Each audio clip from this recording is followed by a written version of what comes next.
अस्सलाम वालेकुम। उम्मीद करता हूँ कि आप सब खैरियत से होंगे। जैसा कि आपको मालूम है कि कॉन्सेप्ट बिल्डर का हमने जो है रिसेंटली प्लेटफॉर्म ये ऑर्गेनाइज़ किया था और इसको लॉन्च भी किया है रिसेंटली, कुछ ही डेज़ हुए हैं।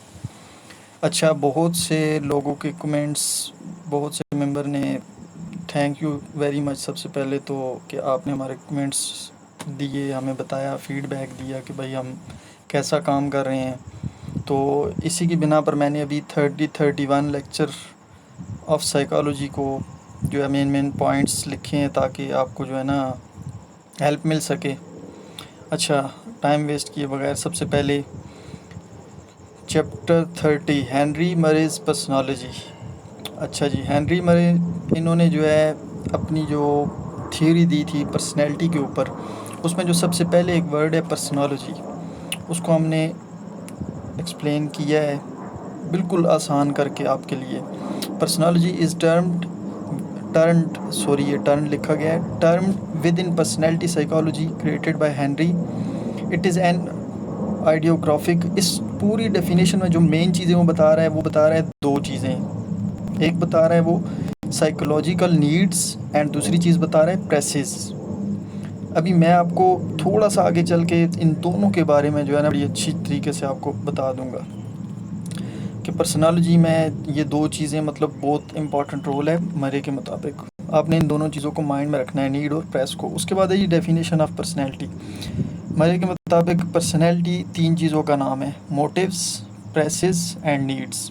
उसके बाद difference between proceedings and serials. Proceeding and serials का मैंने जो है आसान करके ये आपको मैं बताता चलूँ, ये रहा। प्रोसीडिंग कहते हैं कि जो सब्जेक्ट का इंटरेक्शन होता है फॉर सफिशिएंट टाइम। ये मैंने बहुत से जो है ना रिसेंटली जो हुए हैं एग्ज़ाम्स हुए हैं उनमें मैंने देखा है ये प्रोसीडिंग का आ रहा है फॉर सफिशिएंट टाइम। और जो सीरियल्स होते हैं वो एक लॉन्ग टाइम के लिए होते हैं। ठीक है, इस चीज़ को अपने माइंड में रखना है। उसके बाद अगली चीज़ है जी डायनामिक ऑफ पर्सनैलिटी। ये रहा जी dynamic of personality. Dynamic of personality में जो चीज़ें उसने बताई हैं वो है personal dynamic as a whole require the person to adopt and to adjust his living environment and situation. कि जो भी चेंजिंग करनी होती है वो पर्सनैलिटी को मतलब कि माहौल को देख के, सिचुएशन को देख के, उस लिहाज से जो है ना चेंजिंग लानी होती है। उसके बाद जो इम्पोर्टेंट पॉइंट है मैंने आपको बताया था कि हम डिस्कस करेंगे आगे है वो need, press, tension reduction, thema and need integrate. इन पांचों में से हर एक एग्ज़ाम में कोई ना कोई एक ना एक चीज़ लाजमी आ रही है। सबसे पहले हम देख लेते हैं ये नीड को। नीड क्या होती है जी? And internal desire that drives a person to do some action. एक ऐसी डिज़ायर जो अंदर से मतलब इनेट डिज़ायर जो कि बंदे को किसी एम की तरफ, किसी काम की तरफ वो काम करने पर मजबूर करती है। उसके बाद हमने जो है ना नीड्स की आगे कुछ टाइप्स हैं, इंपॉर्टेंट टाइप्स, उनको हमने जो है एक्सप्लेन किया है एक एक लाइन में, मतलब थोड़ा बहुत ब्रीफ किया है ताकि आपको आइडिया मिल जाए। प्राइमरी एंड सेकेंडरी ड्राइव, ठीक हो गया। Primary and secondary drive, primary drive वो जो मतलब कि बहुत ज़्यादा ज़रूरी होती हैं, इनको विस्कोरोजेनिक नीड भी कहते हैं। उसके बाद सेकेंडरी नीड हो गया, इसको भी काइंडली आप रीड कर लें। उसके बाद overt and covert need. Overt and covert need या फोकल एंड डिफ्यूज़ नीड, इन दोनों नीड्स में से भी एक ना एक एमसीक्यूज़ में आ ही जाता है। ओवर्ट जो विजिबल हो और जो विजिबल ना हो, हिडन हो, वो कवर्ट होती हैं। फोकल नीड और डिफ्यूज़ नीड। फोकल नीड और डिफ्यूज़ नीड का आसान सा मतलब एक वो है कि जिस तरह बहुत से जो दूसरे लेक्चर्स हैं उनमें एक एग्ज़ाम्पल दी गई है कि भाई जो इन्वायरमेंट है, इन्वायरमेंट में मतलब इन्वायरमेंट के मुताबिक से जो नीड्स पाई जाएं, जैसे उसने इमाम मस्जिद की मिसाल दी है। और दूसरा है जनरल के जो मतलब हर एक बन सकता हो, डॉक्टर हो या मतलब कि जो जनरल होती हैं वो हर एक बन सकता है, मतलब डॉक्टर हो गया, इंजीनियर हो गया, इस तरह। अच्छा, प्रोएक्टिव नीड और रिएक्टिव नीड। प्रोएक्टिव नीड कौन सी होती हैं? Proactive needs are such needs which are by own self, जो कि मतलब अपने आप से। और दूसरी रिएक्टिव कौन सी होती हैं?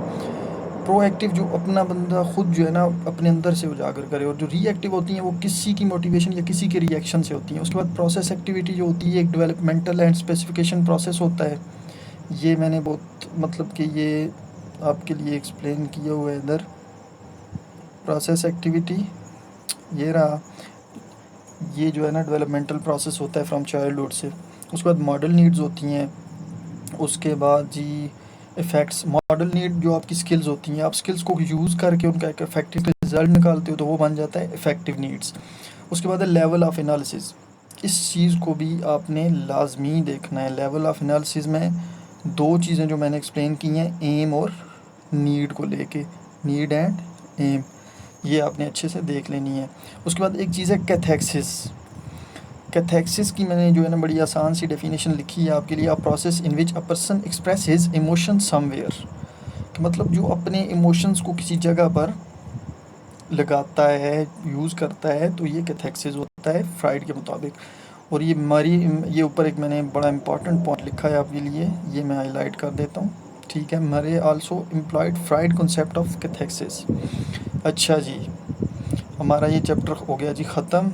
30 ये मैंने, ये रहा जी 31 चैप्टर। अच्छा जी, 31 में सबसे पहले प्रेस, जो मैंने आपको कहा था हम आगे जाकर एक्सप्लेन करेंगे। अच्छा, प्रेस जो होती है ना, ये बिल्कुल ऑपोजिट टू नीड होती है। नीड जो होती है ये हमें मतलब कि एक बूस्ट अप करती है कोई काम करने पर, लेकिन प्रेस क्या होती है, ये हमें रोकती है। ये देखें मैंने लिखा है an element that opposes a person to do some action, ठीक हो गया। उसके बाद बीटा नीड, अल्फा नीड मैंने इनको बता दी है।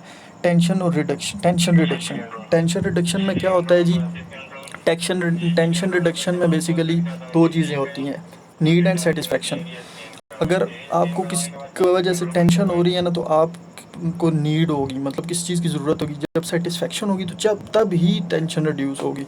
उसके बाद नीड इंटीग्रेट, ये क्वेश्चन भी आ रहा है कि भाई तो कोई भी नीड है उनको इंटीग्रेट करो, कैसे करोगे।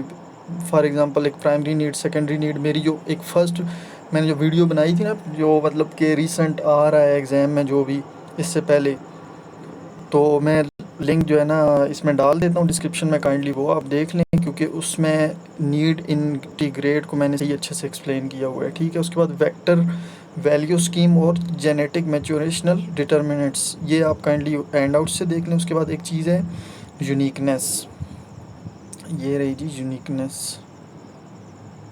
यूनिकनेस, ठीक है।